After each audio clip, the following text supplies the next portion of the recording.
Itong PS5 controller na black, ang problem niya ay ayaw mag-on. Nag-charge siya pero ayaw mag-on, tas ayaw din mapindot ibang button. Kadalasan sira nito flex, kaya susubukan natin palitan ng flex.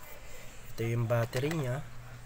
Ito yung sa analog, yung mga knob to, knob. Yung sa loob niyan, analog. Yan ang kadalasan sira ng PS5 controller. Tapos ito yung board ng PS5 controller, PS5 controller board. Tapos ito yung mga ribbon niya. Yan, iingatan yung mga ribbon na yan para hindi masira. Ayan, mga malilit na ribbon yan. Ito yung PS5 PS5 controller. Inaayos natin. So ito pa yung mga niya. R1, L2, R2. Ayan. Tara, samahan nyo ako, ayusin natin. Yung flex, pag ayaw mapindot yung mga buttons niya, ayaw mag-charge, ayaw mag-on, subukan nyo muna palitan ng flex na yan. Yung kulay blue na yan.